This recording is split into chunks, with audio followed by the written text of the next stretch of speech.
कहानी शुरू होती है जब जापान में पूरा देश मॉन्स्टर्स और जायंट्स के अटैक्स झेल रही है, जिन्हें काइजू कहते हैं। टाइम के साथ इंसानों ने अपनी डिफेंस सिस्टम इंप्रूव की है और अब जापानीज सरकार के पास एक खास टीम है काइजू से लड़ने के लिए। लेकिन इस बार एक नया खतरा आ गया है, एक इनविजिबल काइजू जिसका नाम है नेरोंगा। ये मॉन्स्टर इनविजिबल बन सकता है और बिजली खींच करके अपनी पावर बढ़ा सकता है। इसलिए सरकार ने सारे बिजली के टावर बंद कर दिए। तभी नेरोंगा गुस्से में आ गया, क्योंकि उसे बिजली नहीं मिल रही। तो मॉन्स्टर बिजली के टावर तबाह करता है और बिजली ढूंढता रहता है। आर्मी मिसाइल्स फायर करती हैं, लेकिन काइजू अपनी बिजली के झटके से सबको खत्म कर देता है। उस वक्त सरकार न्यूक्लियर वेपन यूज करने का सोच रही है, पर इससे बहुत सारे लोग मर जाएंगे। आर्मी समझती है कि मॉन्स्टर को बिजली से पावर मिलती है, इसलिए उन्हें पूरा सिस्टम बंद करना पड़ेगा। लेकिन ये दोनों ऑप्शंस इम्पॉसिबल है। तभी आर्मी को एक यूएफओ डिटेक्ट होता है जो नेरोंगा की तरफ तेजी से आ रहा है। उस वक्त स्पेशल एजेंट कमिनागा एक बच्चे को बचाने के लिए उस एरिया में जाता है। तभी आर्मी को एक बड़ा ह्यूमनॉइड दिखता है। मॉन्स्टर उसे देखकर 5 लाख वॉट्स की बिजली के झटके से हमला करता है, लेकिन ह्यूमनॉइड पे कोई असर नहीं होता। ये देख के नेरोंगा डर जाता है और इनविजिबल होकर भागने लगता है। तभी ह्यूमनॉइड अपने हाथ से इशारा करता है और प्लाज्मा बीम फायर करता है, जो नेरोंगा के चिथड़े उड़ा देता है। आर्मी ह्यूमनॉइड से कांटेक्ट करना चाहती है, पर वो उड़ करके चला जाता है और रेडार से गायब हो जाता है। कुछ दिनों बाद स्पेशल साइंटिफिक सर्च टीम में एक नई मेंबर ज्वाइन करती है, जिसका नाम है असामी। वो कैप्टन टमुरा से मिलती है और बाकी टीममेट से भी। सबसे पहले फुनाबेरी वेलकम करती है, जो बायोलॉजी एक्सपर्ट है। टीम में टाकी भी है, जो न्यूक्लियर फिजिक्स एक्सपर्ट है, और कमिनागा, जो अकेले काम करना पसंद करता है। उसी दिन कैप्टन तमुरा अपने बॉस को जायंट ह्यूमनॉइड के बारे में रिपोर्ट देता है। टीम ने उसका नाम अल्ट्रामैन रखा है, लेकिन कोई उसके बारे में नहीं जानता। तभी शहर में एक नया काइजू हमला करता है। मॉन्स्टर जमीन के नीचे तबाही मचा रहा है और भूकंप ला रहा है। साइंटिस्ट्स पता लगाते हैं कि मॉन्स्टर में हाई रेडिएशन है और टीम उसका नाम गबोरा रखती है। सब सोचते हैं कि सबसे अच्छा ऑप्शन है मिसाइल्स यूज करना उसे खत्म करने के लिए। तभी 3 एयरप्लेन्स मिसाइल्स फायर करती हैं, पर अटैक का कोई असर नहीं होता। उसी वक्त गबोरा जमीन से बाहर आ जाता है। काइजू के चेहरे पर एक बड़ा ड्रिल है, जिससे वो भूकंप के झटके पैदा कर रहा था। फिर स्पेशल टीम उस जगह पर जाती है डेटा कलेक्ट करने, लेकिन कमिनागा कहीं और चला जाता है। वो जंगल में जाता है और अपनी पॉकेट से एक डिवाइस निकालता है। जैसे ही वो बटन दबाता है, अल्ट्रामैन आ जाता है और सारे साइंटिस्ट्स ये देख के हैरान हो जाते हैं। तभी अल्ट्रामैन उड़ करके गबोरा के पास पहुंचता है। स्पेशल टीम कहती है अल्ट्रामैन को प्लाज्मा बीम नहीं यूज करनी चाहिए, वरना रेडिएशन पूरा जापान में फैल जाएगा। उधर लड़ाई के मैदान में अल्ट्रामैन हवा में घूमता है और जोरदार लात मारता है, जिससे गबोरा दूर उड़ जाता है। तभी गबोरा गुस्से में अटैक करता है अपनी चेहरे पे लगे ड्रिल से, लेकिन अल्ट्रामैन जोरदार लात मारता है और फिर से गबोरा को दूर फेंक देता है। मॉन्स्टर अब रेडिएशन बीम फायर करता है। तभी अल्ट्रामैन एनर्जी शील्ड से बचाव करता है। फिर वो शील्ड हटा देता है और सारी रेडिएशन बीम अपने अंदर खींच लेता है। उसके शरीर के लाल हिस्से अब हरे हो जाते हैं। फिर अल्ट्रामैन एनर्जी खींचते हुए आगे बढ़ता रहता है। वो काइजू के पास पहुंचता है और जोरदार मुक्का मारता है, जिससे मॉन्स्टर बेहोश हो जाता है। अल्ट्रामैन काइजू की बॉडी उठाता है और हवा में ले जाता है, फिर रेडर से गायब हो जाता है। स्पेशल टीम खुश होती है, लेकिन असामी सोचती है अल्ट्रामैन को कैसे पता था कि प्लाज्मा बीम नहीं यूज करनी चाहिए। कुछ दिनों बाद अल्ट्रामैन दुनिया भर में सबसे पॉपुलर टॉपिक बन गया है। सब जानना चाहते हैं वो कौन है जो इंसानों को काइजूस से बचा रहा है। फिर एक दिन स्पेशल टीम के सारे कंप्यूटर्स और डिवाइसेस बंद हो जाते हैं और सारा डेटाबेस खत्म हो जाता है। तभी एक रहस्यमय शख्स सामने आता है। उसका नाम जरब है। वो कहता है वो दूसरे प्लैनेट से है और उसे एलियन नंबर 2 भी कहते हैं। वो बोलता है वो सिर्फ बात करने आया था, पर उसके आते ही एक इलेक्ट्रोमैग्नेटिक फील्ड जनरेट हुआ, जिससे सारे डिवाइसेस बंद हो गए। माफी के तौर पर वो अपनी दिमाग की शक्ति से सारे डिवाइसेस फिर से ठीक कर देता है। जरब कहता है वो एक डिवाइस यूज करता है जो तुरंत ट्रांसलेशन कर सकता है किसी भी लैंग्वेज में। जरब प्राइम मिनिस्टर से बात करना चाहता है, ताकि इंसानों और एलियन के बीच इंपॉर्टेंट चीजों पर बात हो सके। धीरे धीरे कुछ लोग एलियन पर भरोसा करने लगते हैं, लेकिन स्पेशल एजेंट्स टीम सोचती है जरब एक खतरा बन सकता है लड़ाई में, क्योंकि अपनी इलेक्ट्रोमैग्नेटिक पावर से वो किसी भी सरकार की सीक्रेट डेटाबेसेस चुरा सकता है। इस तरह वो इंपॉर्टेंट इंफॉर्मेशन दूसरे देशों को बेच सकता है। इस बीच कामिनागा भी यही सोचता है।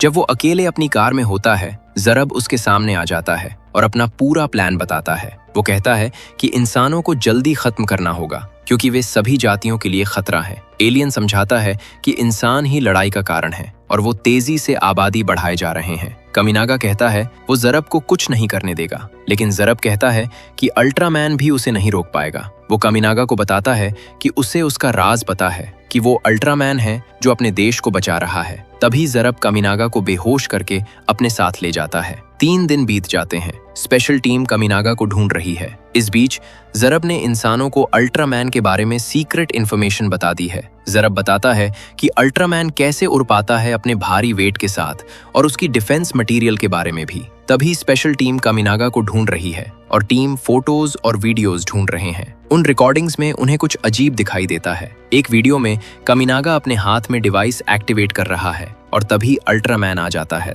जब वो चेक करते हैं कि वीडियो एडिटेड नहीं है तो उन्हें कमिनागा की असलियत का पता चल जाता है। उसी समय अल्ट्रामैन सिटी में दिखता है तबाही मचाते हुए। सब सोच रहे हैं वो इतना गुस्सैल क्यों हो गया, जबकि पहले वो इंसानों को बचाता था। अब सरकार मानने लगी है कि अल्ट्रामैन कभी रक्षक नहीं था और पॉलिटिशियन बिना सोचे समझे ज़रब की बातों पर भरोसा करने लगते हैं। इस बीच असामी को कमिनागा से एक सीक्रेट लिफाफा मिलता है। लिफाफा के अंदर वो डिवाइस है जो कमिनागा को अल्ट्रामैन में ट्रांसफॉर्म करता था। फिर वो कमिनागा के पुराने पार्टनर से मिलती है और दोनों डिफेंस टीम से इस सिचुएशन के बारे में बात करते हैं। फिर असामी और पुराना पार्टनर उस जगह जाते हैं जहां असली अल्ट्रामैन को रखा है। इस बीच कैप्टन तमुरा और टीम आर्मी को सचेत करती है कि ह्यूमनॉइड को अटैक न करें। उधर असामी कमिनागा को ढूंढती है और उससे पूछती है कि उसने स्पेशल टीम से क्यों झूठ बोला। वो कहता है कि उसने कभी झूठ नहीं बोला, बस चुप रहने का डिसाइड किया। आजाद होने के बाद और डिवाइस वापस पाने के बाद दोनों नकली अल्ट्रामैन के अटैक से हैरान हो जाते हैं। तभी नकली अल्ट्रामैन असामी को पकड़ लेता है। बिना वक्त जाया किए कमिनागा असली अल्ट्रामैन दिखाता है और एक जोरदार मुक्के से अपने दुश्मन को बेहोश कर देता है। असामी को बचा लिया जाता है और सुरक्षित जगह पर रखा जाता है। इसके बाद अब बैटल शुरू होता है नकली अल्ट्रामैन और कमिनागा के बीच। कमिनागा प्लाज्मा बीम यूज करता है नकली अल्ट्रामैन के खिलाफ और उसे हवा में दूर फेंक देता है। तभी ज़रब अपनी अल्ट्रामैन जैसी शक्ल छोड़ देता है और अपने असली रूप में लड़ता है। जमीन और हवा में दोनों के बीच जोरदार फाइट होती है। हवा में चल रही लड़ाई के दौरान अल्ट्रामैन प्लाज्मा बीम सीधे ज़रब पर मारता है। फिर वो एनर्जी डिस्क फेंकता है जो ज़रब को काट देती है और फाइनली खत्म कर देती है। जीत के बाद अल्ट्रामैन उड़कर चला जाता है और एक बार फिर सब लोग उसका कोई पता नहीं लगा पाते। अगली सुबह जापानीज सरकार एजेंट कमिनागा को ढूंढ रही है। अब पूरी दुनिया उसकी असलियत जानती है और असामी भी गायब है। सब दोनों टीम पार्टनर्स के रिलेशनशिप को समझने की कोशिश कर रहे हैं। एक दिन बाद पूरी स्पेशल डिफेंस टीम को सूचित किया जाता है कि असामी शहर की सड़कों पर मिली है। तुरंत पूरा ग्रुप उस जगह पर जाता है उसे बचाने, लेकिन वे सब हैरान रह जाते हैं जब देखते हैं कि असामी 40 फीट लंबी हो गई है। टीम उससे कांटेक्ट करने की कोशिश करती है, लेकिन उन्हें पता चलता है कि वो हिप्नोटाइज है। तभी असामी एक बिल्डिंग पर जोरदार वार करती है। सब लोग डर जाते हैं क्योंकि अब लड़ाई होने वाली है। तभी एक रहस्यमयी आवाज सबको बताती है कि अल्ट्रामैन की तकनीक सिर्फ उसी के पास नहीं है। आवाज खत्म होते ही असामी जमीन पर गिर जाती है और बेहोश हो जाती है। पुलिस पूरा इलाका घेर लेती है और सरकार के आदेश का इंतजार करती है। स्पेशल एजेंट्स इंफॉर्मेशन ढूंढने की कोशिश कर रहे हैं कि असामी इतनी बड़ी कैसे हुई और रहस्यमयी आवाज किसकी थी। जब सब डिस्कस कर रहे हैं एजेंट असामी को नॉर्मल साइज में कैसे लाएं, एक आदमी कमरे में आ जाता है और अपना नाम मेफिलास बताता है। वो कहता है कि वो एलियन नंबर 0 है और अल्ट्रामैन से पहले धरती पर आया था। मेफिलास बताता है कि वो रहस्यमयी आवाज उसकी थी। वो कहता है उसके पास इंसानों के लिए अच्छा ऑफर है। मेफिलास सबको उस जगह ले जाता है जहां असामी सो रही थी। जब वो हवा में हाथ घुमाता है तभी एक डिवाइस पास आता है जिसका नाम है बेटा बॉक्स। मेफिलास बताता है कि अल्ट्रामैन के पास भी सेम डिवाइस है पर छोटे साइज में। तभी डिवाइस यूज करके वो असामी को नॉर्मल साइज में वापस ला देता है। फिर उसी रात मेफिलास जापानीज लीडर से बात करता है। वो बीटा बॉक्स का एक बैच इंसानों के साथ शेयर करने को तैयार होता है जिसे वे अपनी इच्छा से इस्तेमाल कर सकते हैं, पर बदले में वो बड़ी गवर्नमेंट पोजीशन मांगता है। वो कहता है कि वो किसी कानून में दखल नहीं देगा, उसे सिर्फ शांति चाहिए। अगली सुबह असामी अपनी बड़ी रूप में वाली फोटोज की वजह से पूरी तरह शर्मिंदा और गुस्से में होती है। वो अपने साथी एजेंट्स को बताती है कि वो मेफिलस के रवैये से नाराज है क्योंकि उसने उसकी परमिशन के बिना उसे बदल दिया। उसी समय कंप्यूटर पर मैसेज आता है। मेफिलस अपने रवैये के लिए माफी मांगता है और अपनी एलियन पावर्स से इंटरनेट से सारे डेटा और तस्वीरें आसानी से मिटा देता है। फिर एक पार्क में मेफिलस कामिनागा से इंसानों के भविष्य के बारे में बात करता है। कामिनागा मानता है कि बेटा बॉक्स की शक्ति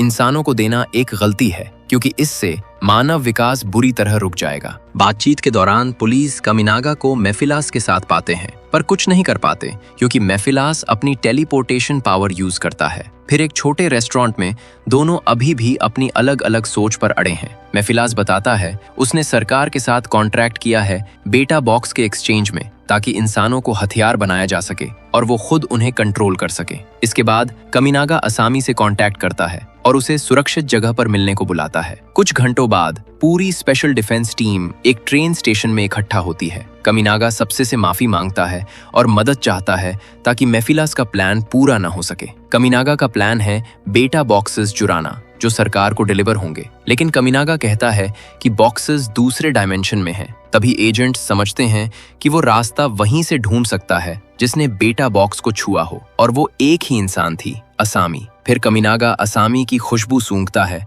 और इससे वो जगह ढूंढ लेता है जहां बेटा बॉक्सेस रखे हैं। अगली सुबह मेफिलास जापानीज सरकार के साथ कॉन्ट्रैक्ट साइन कर लेता है। इसके बाद वो बेटा बॉक्स बुलाता है इंसानों को डिलीवर करने, लेकिन तभी अल्ट्रामैन समय पर वहां पहुंचकर उसे पकड़ लेता है और बॉक्स अपने साथियों को दे देता है जो एयरप्लेन में सवार है। मेफिलास मिनिस्टर को बताता है वो डील पूरी करेगा और जल्दी बॉक्स वापस लाएगा। फिर मेफिलास अपने असली रूप में आता है बेटा बॉक्स हासिल करने। मेफिलास डिवाइस एक्टिवेट करता है जायंट मॉन्स्टर में ट्रांसफॉर्म होने के लिए। इसके बाद दोनों के बीच लड़ाई शुरू होती है। इलेक्ट्रिक स्टेशन पर अल्ट्रामैन जबरदस्त हमला करता है मेफिलस के खिलाफ। फिर अल्ट्रामैन एनर्जी डिस्क्स यूज करता है, लेकिन इसका मेफिलस पे कोई असर नहीं होता।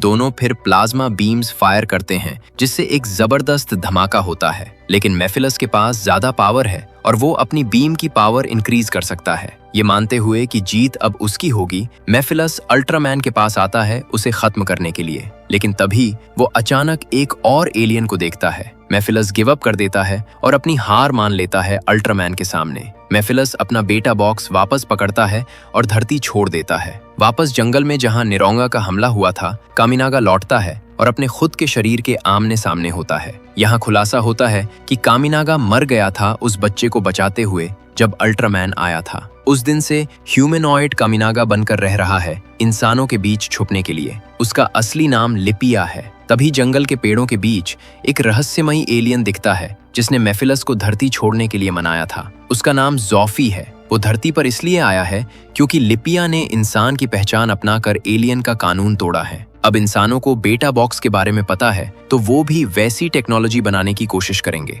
इसलिए अब धरती को खत्म करना होगा।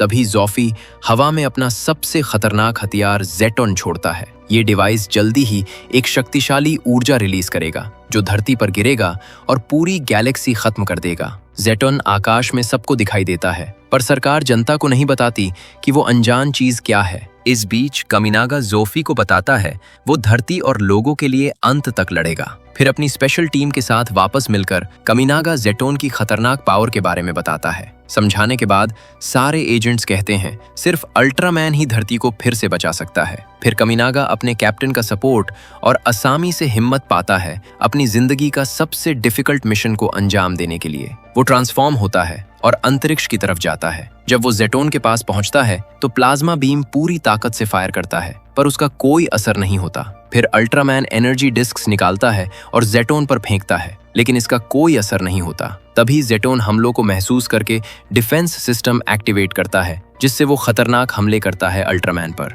कामिनागा की ताकत खत्म हो जाती है और वो धरती पर गिरता है गंभीर रूप से घायल होकर। तब जापानीज सरकार को पता चलता है कि अल्ट्रामैन भी खतरे को खत्म नहीं कर पाया। इससे उन्हें एहसास होता है कि अब धरती का अंत तय है। फिर दिन गुजरते हैं और कामिनागा अस्पताल में ठीक होता है। वहीं लोग नॉर्मली लाइफ जीते हैं। जबकि वे खतरे से अनजान हैं। उधर फुनाबेरी और ताकी जेटोन को खत्म करने का कोई तरीका ढूंढने की कोशिश करते हैं। तभी फुनाबेरी को याद आता है कमिनागा ने अंतरिक्ष जाने से पहले एक फ्लैश ड्राइव छोड़ी थी। इस डिवाइस पर एजेंट्स को बीटा बॉक्स के बारे में नोट्स मिलते हैं और कैसे उनका फायदा उठाया जा सकता है। तो दोनों मिलकर जेटन को खत्म करने का एक प्लान तैयार करते हैं। कुछ समय बाद कामिनागा जागता है। उसके साथ ही उसे पूरा प्लान बताते हैं धरती को बचाने का। उसके डिवाइस में अब बीटा पावर आ चुकी है जिससे 2 कॉस्मिक एनर्जीज को आपस में टकराकर खत्म कर सकते हैं। लेकिन ये मिशन में बहुत खतरा है क्योंकि धमाके के दौरान अल्ट्रामैन दूसरे डायमेंशन में खो सकता है। लेकिन फिर भी कामिनागा प्लान एक्सेप्ट करता है। वो जेटन की तरफ उड़ता है। हमला करने से कुछ सेकंड्स पहले